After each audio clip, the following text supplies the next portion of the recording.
वक्त भी नहीं है। शेम मौलवी, ये वक्त होना निकालना चाहिए था। ये लोग सदियों में होते हैं जो अपनी जाने निछावर कर देते हैं। अभी सेना के लोगों का सबसे ज्यादा पीढ़ी रक्षा मंत्री को सम्मान प्राप्त हुआ है, तो वो सौभाग्य हम समाजवादियों को है। हमारी सदैव के साथ याद किया जाएगा उस नेताजी ने सदन में खड़े होकर के, अभी यहाँ गाना बज रहा था, मैं बहुत कम वक्त में बहुत गंभीर सामने बैठे हुए सभी नौजवान बुजुर्गों और इनकलाबी साथियों, ये हिंदुस्तान है, ये वो हिंदुस्तान है जिसकी सरहदों की तरफ कोई नजर नहीं उठा सकता। चीन हो या पाकिस्तान हो, हिंदुस्तान की सरहदें महफूज हैं, क्योंकि हिंदुस्तान की सरहदों के मुहाफिज अपने सरों की कुर्बानियां देकर के भी मादरे वतन की इज्जत को रखना जानते हैं। हम उन लाखों लाखों अनाम शहीदों को सलाम करते हैं और लाखों लाखों प्रणाम उन अमर शहीदों को करते हैं। ये वो हिंदुस्तान है जिसकी तरफ किसी दुश्मन की कभी आंख उठ नहीं सकती है, जिस मुल्क की सरहद की निगहबान है आंखें, जिस मुल्क की सरहद को कोई छू नहीं सकता, जिस मुल्क की सरहद को कोई छू नहीं सकता, जिस मुल्क की सरहद की निगहबान है आंखें। तो जहां अब्दुल हमीद जैसे लोगों की आंखें मुल्क की सरहदों की निगहबानी कर रही हो, वहां पाकिस्तान हो या चीन हिंदुस्तान की तरफ आंख उठा करके देख नहीं सकता है। साथियों, वक्त बहुत कम है, लेकिन मैं ये जरूर कहूंगी कि वो वीर अब्दुल हमीद जिन्होंने 8 टैंकों को ध्वस्त किया था, वो परमवीर चक्र विजेता, आज उनका बलिदान दिवस है। होना तो चाहिए था कि गाजीपुर के जिलाधिकारी और पुलिस अधीक्षक, बनारस के कमिश्नर, इन सभी लोगों को, इस अमर शहीद को उसके बलिदान दिवस पर सलामी देने के लिए जरूर आना चाहिए था। जो परमवीर चक्र विजेता है उसके लिए तुम्हारे पास इतना। सांसद जी, आपसे आने से पहले यहाँ बच्चों ने बहुत ही खूबसूरत प्रोग्राम किए। एक वो प्रोग्राम था जिनमें उन बच्चों ने सुनाया था, एक एक्ट था, उस पर वो गीत था कि कर चले हम फिदा जान वतन साथियों, कर चले हम फिदा जान वतन साथियों, अब तुम्हारे हवाले वतन साथियों। बहुत ही खूबसूरत ढंग से उन बच्चों ने उसे पेश किया था। यकीनन वो बच्चे मुबारकबाद के मुस्तहक हैं। मैं आप लोगों से कहूंगी कि उन सभी बच्चों की प्रस्तुतियों के लिए एक बार जोरदार तालियों से उनका स्वागत करें। वो शहीद अब्दुल हमीद जिन्होंने गाजीपुर का नाम ऊंचा कर दिया, वो गंगा का बेटा जो अपनी सरहदों की हिफाजत करते हुए हिमालय की वादियों में हमेशा के लिए अपनी आंखें बंद करके चला गया, जिसका यकीन इसमें था, यकीन था उसका कुरान की उस आयत में यकीन था कि जब तक हम जिंदा हैं उस वक्त तक हमारी जिंदगी पे कोई शुबा नहीं कर सकता। जब तक हम मैदाने जंग में हैं हमारी जिंदगी काबिले शुबा नहीं। और जब हमारी गर्दन की रगें कटती चली गई तो कुरान की आयत पुकारती चली गई, ला तहसबन सीना कुतलू फी सबीलिल्लाह अमवात, जो राह खुदा में मर जाए वो शहीद कहलाते हैं, जिंदा जावेद कहलाते हैं। वो कभी नहीं मरता। गीता में योगी राज भगवान कृष्ण, त्रिकालदर्शी भगवान कृष्ण ने कहा है कि आत्मा अजर और अमर है, न जायति म्रियते व कदाचित् नायम भूत्वा भविता वाना भर्या अजो नाट्यव शश्वाकम पुराणो वहन्यते हन्यमाने शरीरे। अर्थात ये आत्मा अजन्मी है, पुरातन है, सनातन है, ये कभी नहीं मरती है, अविनाशी है, शरीर मिटता है, आत्मा अजर और अमर है। और ये भीड़ बता रही है कि वीर अब्दुल हमीद अमर हो गए हैं, वीर अब्दुल हमीद अमर हैं, अमर रहेंगे। साथियों, उन्होंने जंग लड़ी, जंगें हुई हैं, लोगों ने अपनी जानें दी, और इस जज्बे के साथ बहुत तमाम पूर्व सैनिक यहाँ पर मौजूद थे। वो लोग आए थे यहाँ पे सलामी देने के लिए, यहाँ पर आए थे वो इस जज्बे के साथ में बढ़े कि कटते भी चलो बढ़ते भी चलो, कटते भी चलो बढ़ते भी चलो, बाजू भी बहुत है सर भी बहुत, कटते भी चलो बढ़ते भी चलो, बाजू भी बहुत है सर भी बहुत, चलते भी चलो कि अब डेरे मंजिल पे ही डाले जाएंगे। तो उनको तो उनकी मंजिल मिल गई, उनको तो उनकी मंजिल मिल गई, लेकिन जो लोग उन शहीदों की लाशों के ऊपर सियासत करते हैं, घिन आती है उन लोगों से। वो मर गए ये कह करके कि मर के भी दिल से न जाएगी वतन की उल्फत, मर के भी दिल से न जाएगी वतन की उल्फत, अपनी मिट्टी से भी खुशबू वफा आएगी। तो वो तो वफा निभा करके चले गए हैं, लेकिन तुम पुलवामा और पहलगाम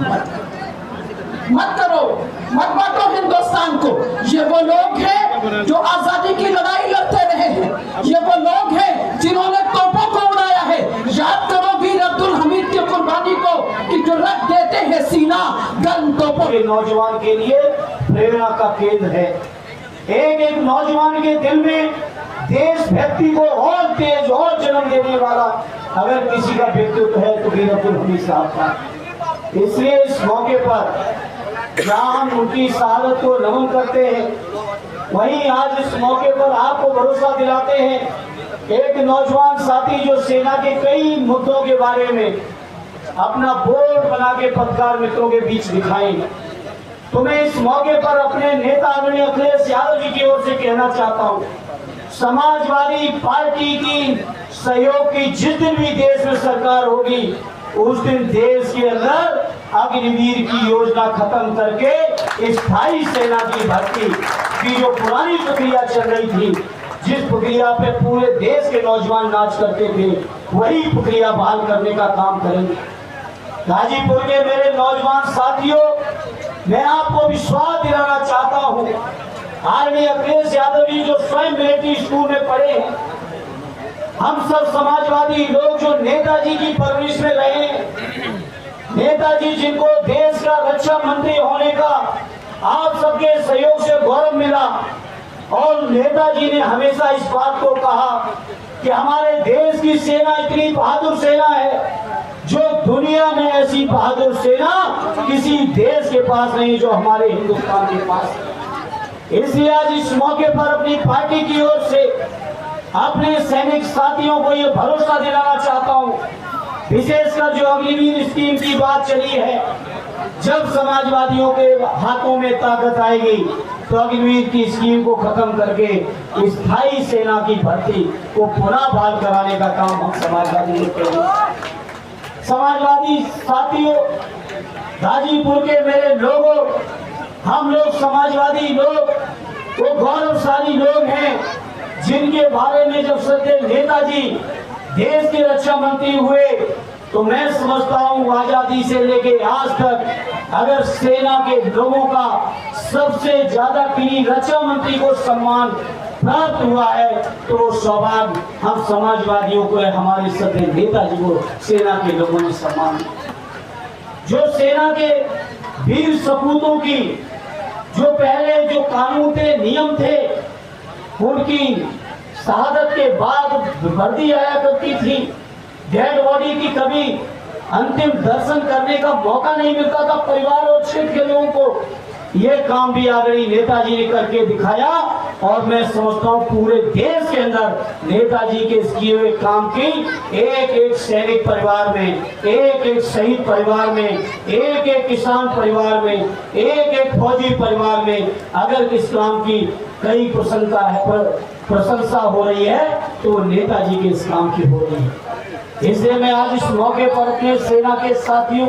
सेना से जुड़े जो सवाल हैं, उन सवालों पर हम कहना चाहते हैं, नेताजी ने हमेशा कहा कि हमारे देश की ऐसी बहादुर सेना है, दुनिया में जब किसी भी देश से अगर मुकाबला होता है तो हमारे देश की सेना इतनी बहादुर है कि बड़ी से बड़ी फौज का हम लोग डटकर मुकाबला करके उसको परास्त करने की ताकत रखती है, ऐसी हमारी सेना है। और ये ऑपरेशन सिंदूर के समय पूरे देश और दुनिया ने देखा है, जिस तरह से हमारे सेना के लोगों ने टारगेटेड अटैक किए, जिस तरीके से युद्ध लड़ा, और युद्ध लड़ने के साथ साथ जितना भी टारगेट थे, सारे के सारे टारगेटों को हमारी सेना ने न केवल अचीव किए, बल्कि पाकिस्तान के सारे आतंकी ठिकाने को उड़ाने का काम हमारी सेना के लोगों ने किया। ऑपरेशन सिंदूर इसलिए मैं इस मौके पर कहना चाहता हूँ, हमारे साथी लक्ष्मण भाई ने भी बहुत सारी चर्चाएं की देश की सरहदों को लेकर, सीमाओं को लेकर। मैं उन तमाम बातों से अपने को जोड़ते हुए और ये आपको विश्वास दिलाते हैं अपने सैनिक नौजवान साथी, आपको आर्मी अखिलेश यादव जी की हाथों में, आर्मी अखिलेश जी की कलम में, और उनके कोई गरीब अमीर छोटा बड़ा नहीं, जात और मजहब के नाम पर कोई बड़ा शहरी और छोटा शहरी नहीं, सब इस मुल्क से मोहब्बत करने वाले लोग थे। और लेकिन गाजीपुर की, धामूपुर की सरजमी से जिस शख्स ने 9 सितंबर 10 सितंबर को 2 दिन के इस जंग में अपना एक नायाब नाम दर्ज करा दिया, उन्हें याद करते हुए हम ये बात कह रहे हैं कि ये केवल एक शहीद को याद करने का मंच नहीं है, उन तमाम लोगों को याद करने का मंच है जिन्होंने इस मुल्क को आजादी दिलाने में अपनी कुर्बानी दी है। और तब भी न जात देखा न मजहब देखा, इस मुल्क से मोहब्बत थी तो उन्होंने इस मुल्क की हिफाजत और इस मुल्क को आजाद करने में अपनी कुर्बानी दी। और जब कुर्बानी देने के बाद एक मुल्क का आईन बना, एक दस्तूर बना कि सब बराबर होंगे, उसके बाद भी अगर मुल्क की सरहद के बाहर से हमला हुआ तो इस मुल्क के हर बाशिंदे ने ये तय किया कि इस मुल्क के सरहद की हिफाजत के लिए हमें अपनी जान की कुर्बानी भी देनी होगी तो कुर्बानी देंगे। और उनका इतिहास हमसे बेहतर आप जानते हैं। वक्त बहुत कम है, इसलिए मैं उस विस्तार में नहीं जाऊंगा कि बहुत कम वक्त में बहादुरी से केवल हथियार, बंदूक और ये जीप जो प्रतीक बन करके यहाँ पर है, इसकी बंदूक से तोप को नहीं मारा, उन तमाम लोगों के नापाक मंसूबों को अपने हौसले और इरादे से वो ढकेला था पीछे। इसलिए हम उन्हें याद कर रहे हैं, उस शहीद को याद कर रहे हैं जिसके हौसले में दम। मगर जाते जाते हम ये बात कहना चाहते हैं कि इस मुल्क को जितना खतरा मुल्क की सरहद के बाहर जो लोग नापाक इरादा रखते हैं, जो कभी पहलगाम करते हैं, कभी पुलवामा करते हैं, उनसे जितना खतरा है उतना ही खतरा मुल्क के दूसरे छोर पर भी है, जो आपकी जमीनों को कब्जा कर ले और आप उसके सामने न लाल आंख कर पाओ और न उनको दिखा पाओ कि आप मुल्क की हिफाजत कर रहे हो और बाद में झूला झूलने चले जाओ। मैं याद करना चाहता हूं इस मंच से देश के रक्षा मंत्री रहे उत्तर प्रदेश के पूर्व मुख्यमंत्री आदरणीय श्रद्धेय नेताजी को, जब वो रक्षा मंत्री हुए तो उन्होंने एक फैसला लिया कि जो शहीद होंगे उनकी केवल पहचान के चिन्ह उनके गांव नहीं लौटेंगे, उनका अंतिम शरीर भी उनके घर लौटेगा और उनको पूरे सम्मान। बात कहना चाहता हूं, जब राष्ट्रवाद उफान मारता है तो आप अपने पड़ोस के एक देश का नाम लेते हैं जो दुश्मन देश है, बिल्कुल ठीक बात है, लेकिन आपकी राष्ट्रभक्ति किसी दूसरे देश का नाम लेकर के साबित नहीं होगी। जो भी देश आपके देश की सरहद पर अगर आंख उठाए तो बराबर का वो दोषी होगा। और श्रद्धेय नेताजी ने सदन में खड़े होकर के कहा था, बड़ा दुश्मन वो नहीं है जो मजहब के नाम पर बटा हमारे साथ लेकिन बर्बाद हो गया, बड़ा दुश्मन वो है जो बाजार भी आपके घर में खोल लिया और आपकी जमीन भी कब्जा करने के लिए सबसे ज्यादा सरहदें चीन से जुड़ती हैं और चीन से आंख मिला करके आपको उससे हिफाजत मुल्क की करनी हो। श्रद्धेय नेताजी को मैं याद करना चाहता हूं कि राष्ट्रवाद पूर्वांचल के लोगों, याद रखना वक्त बड़ा नाजुक है। जिस मुल्क में देश का प्रधानमंत्री बोलता हो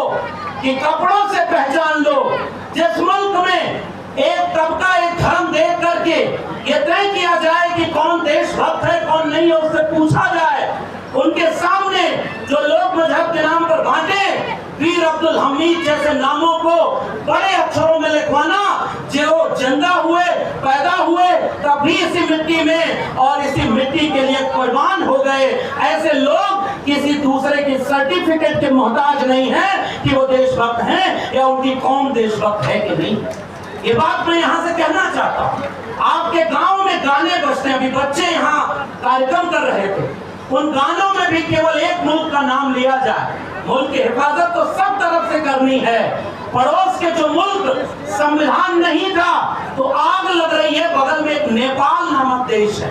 वो जल रहा है। इस मुल्क को बाबा साहब डॉक्टर अंबेडकर ने एक बहुत खूबसूरत संविधान दिया कि इस मुल्क में जमहूरियत है, उसकी हिफाजत करना, सरहद के बाहर वाले उन तमाम लोगों से भी हिफाजत करना और सरहद के भीतर वालों से भी करना। लेकिन भीतर जो लोग मजहब के नाम पर बांटे, उनसे सजग रहना, उनसे सजग रहना। इसे गाजीपुर की जमीन के एक बड़े साहित्यकार राही मासूम रजा थे, और रजा साहब ने एक बड़ा उपन्यास लिखा है, उसमें एक जिक्र मिलता है कि जब बंटवारा हो रहा